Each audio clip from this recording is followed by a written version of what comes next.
बिस्मिल्लाहिर्रहमानिर्रहीम अस्सलामु अलैकुम नाज़रीन, मेरा नाम उज़ैर हूँ। 11 नवंबर 2025 मंगल का दिन और बहुत बड़ी खबर। न्यू दिल्ली में हमले के बाद अब सिचुएशन मजीद खतरनाक तरीन एक जंग की तरफ जा रही है और आधी रात को जो कुछ होता रहा, यानी कि रात भर की जो सिचुएशन है वो तो आपके सामने रखूंगा। आपने अपने पिछले व्लॉग में मेरी खबर सुनी कि नरेंद्र मोदी की जानिब से, अमित शाह की जानिब से हाई ऑफिशियल्स को यह बता दिया गया है कि आप जंग की तैयारी करें, आप पाकिस्तान पर हमले की तैयारी करें। तो यानी कि जंग जो है बिल्कुल आपके सर पर खड़ी हुई है। तो अब एलओसी से बहुत ही ज्यादा खतरनाक और बहुत ही ज्यादा जो इस वक्त सेंसिटिव खबरें हैं वो जनाब रिपोर्ट हो रही हैं कि जंग छिड़ चुकी है और पाक इंडिया बॉर्डर के ऊपर पहली फजाई झड़प होने की इतलात आ रही हैं। इंडियन फजाइया की जानिब से उनके जो लड़ाका त्यारे हैं वो एलओसी के ऊपर रात भर क्या करते रहे और पाकिस्तान की फजाइया ने, हमारे लड़ाका त्यारों ने किस तरह से भारतीय लड़ाका त्यारों की बैंड बजाती है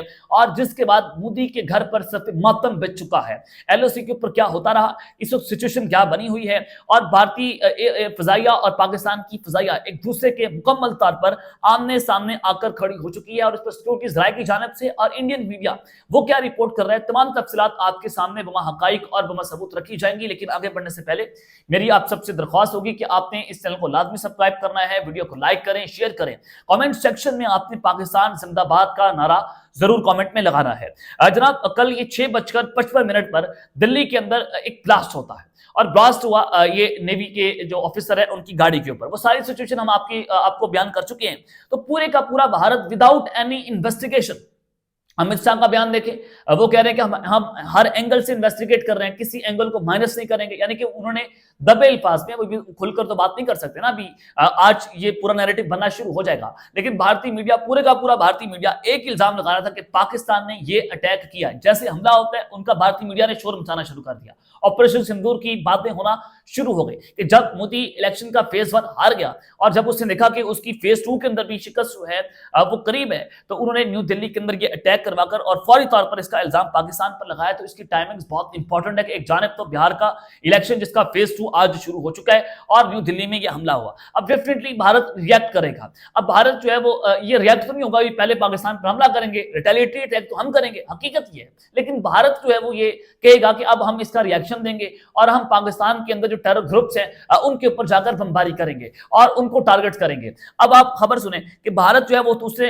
एक तो मुकम्मल तैयारी कर ली है, हैवी डिप्लॉयमेंट है, हर चीजें वो उन्होंने एलओसी के ऊपर लगा दी हैं, यानी कि तबाहकुन सूरत हाल बनी हुई है। और फौरी तौर पर नरेंद्र मोदी ने तमाम मीटिंग्स को इस वक्त कैंसिल कर दिया, किसी भी किस्म की कोई मीटिंग जो है वो नहीं कर रहे। और दिल्ली के अंदर इस वक्त इमरजेंसी नाफिज है, सब कुछ बंद है, वहां पर दुकानें, वहां के रेस्टोरेंट, हर तरह से न्यू दिल्ली के अंदर इस वक्त जो है वो ऐसे कहें कि मार्शल लॉ की सिचुएशन है तो कहना गलत नहीं होगा। यानी कि फौज की आला सतह की मीटिंग जो है वो तो तलब हो गई है। हर तरह से हॉटलाइन राब्ते जारी है नरेंद्र मोदी के अपने अमित शाह के साथ और फिर उनके हाई ऑफिसर्स के साथ। अब फॉल्स फ्लैग ऑपरेशन का नैरेटिव तो उन्होंने बना दिया, अब इसका ये लेंगे बदला।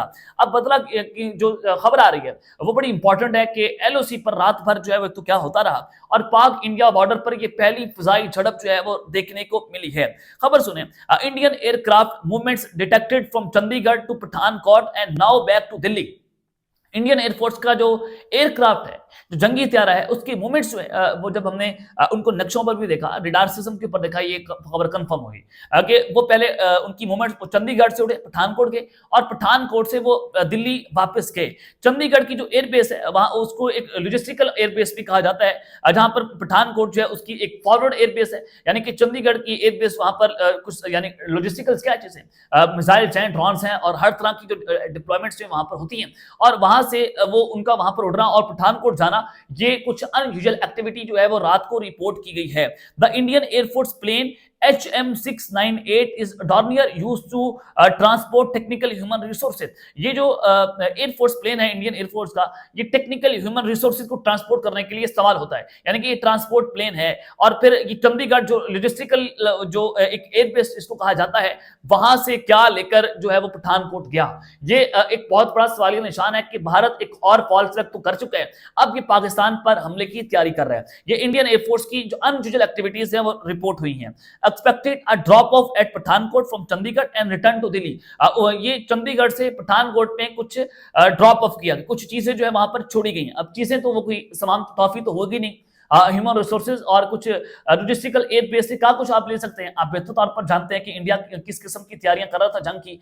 अब जब उनकी जो जंगी मशकें हैं वो अपने हतमी मरहले में पहुंची, वो खत्म होने जा रही हैं, तो उसके कुछ ही घंटों के बाद ये सारा कुछ हो जाना तो एक सोचा समझा मंसूबा है और ये ड्रामा रचाया जा रहा है। अगली खबर सुने, ये शिवसेना के लीडर हैं, उनकी जानिब से दिल्ली ब्लास्ट के ऊपर एक जो है वो उनकी स्टेटमेंट जारी हुई। उन्होंने कहा कि Modi after saying his party loss in Bihar, कि जब मोदी ने देखा कि उनकी पार्टी बिहार का इलेक्शन हार रही है तो उसने एक पूरा ड्रामा रचाया पब्लिक को मिसलीड करने के लिए और उसका इल्जाम ब्लेम किया पाकिस्तान के ऊपर। ये शिवसेना के लीडर बात कर रहे हैं, मैं नहीं बात कर रहा, ये पाकिस्तानी जर्नलिस्ट या पाकिस्तान की गवर्नमेंट या हमारे सिक्योरिटी जराए बात नहीं कर रहे, ये शिवसेना के लीडर बात कर रहे हैं कि नरेंद्र मोदी ने एक सोचे समझे ड्रामे के तहत जो है वो एक हमला किया, अपनी पब्लिक को मिसलीड किया और उसका इल्जाम इन्होंने पाकिस्तान के ऊपर लगाया। अगली खबर सुने, multiple Indian air force aircraft flying near the Indo पाक बॉर्डर, मुतद्दिद इंडिया के जो जंगी हथियार हैं वो पाकिस्तान और इंडिया के बॉर्डर पर रात भर वहां पर फ्लाइट करते रहे।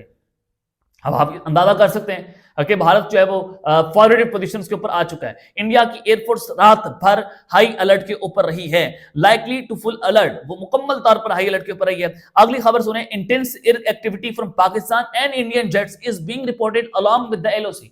जब इंडिया के हथियारों ने उड़ान भरी तो जाहिर है वो हमारी एलओसी के करीब पहुंचे तो हमारे पास तो इंफॉर्मेशन ऑलरेडी होती है।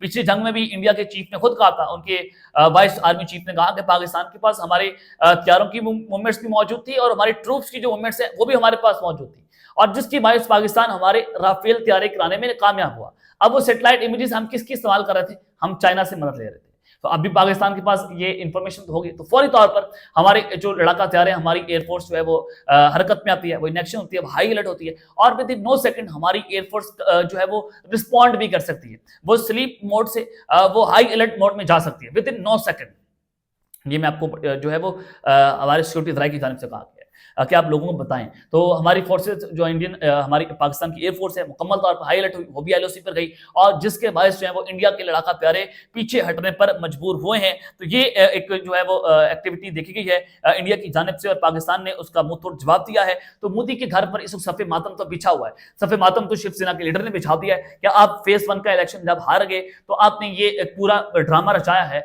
तो ये अब तक की सिचुएशन है कि मीटिंग्स कैंसिल हो गई हैं और अब आला सतह का इजलास और फिर आला सतह के रास्ते जो है वो जारी हैं। तो अब देखना ही होगा कि इंडिया किस तरह से एक नैरेटिव बिल्डअप कर आलमी दुनिया को क्या बताते हैं। इंडिया तो मशहूर है फॉल्स फ्लैग ऑपरेशन करने के हवाले से, चाहे वो पहलगाम हो चाहे वो कुछ भी हो। और फिर पिछले 2 दिनों से इंडिया ये बात कर रहा था कि हमने आजाद कश्मीर से पाकिस्तान के जो टेररिस्ट हैं उनको इन्फिल्ट्रेट करने से रोका और हमने उनको मौके पर मारा। और फिर इन्होंने कहा कि कश्मीर के अंदर हमने 3 फौजी इंडिया के ऐसे पकड़े जो स्पाई थे, वो पाकिस्तान के साथ जासूसी कर रहे थे और उनको इन्फॉर्मेशन पहुंचा रहे थे। अब 3 फौजी पकड़कर उन्होंने उनके ऊपर इल्जाम लगा दिया। कश्मीर के अंदर भी ये सिचुएशन बनी हुई और लाहौर आजाद कश्मीर के बॉर्डर पर देखें तो वहां पर भी टेंशन है, वहां पर भी इंडिया ने नोट आउट जारी कर दिए और पाकिस्तान की फौजें और इंडिया की फौजें just away from kilometres, Lahore border के ऊपर ये चंद किलोमीटर का फासला है, यहां तक इंडिया जो है अपनी तैयारियां करके बैठा हुआ था। अब एलओसी के ऊपर इनकी एयरक्राफ्ट का आना और फिर चंडीगढ़ से आगे जनाब पठानकोट जाना और कुछ चीजों को वहां पर ड्रॉप ऑफ करना, ये बताता है कि कुछ जंगी हथियार और कुछ जंगी साजो सामान जो है वो इंडिया की इस एयरक्राफ्ट की जानिब से वहां पर पहुंचाया गया। उसके बाद वो दिल्ली क्या है, दिल्ली क्या करने गया, कैपिटल क्यों गया, ये भी एक अपनी जगह के ऊपर सवाल मौजूद है। अब तक के लिए इतना ही, अपना ख्याल रखिएगा और इस चैनल पर नाज़मी है। पाकिस्तान जिंदाबाद।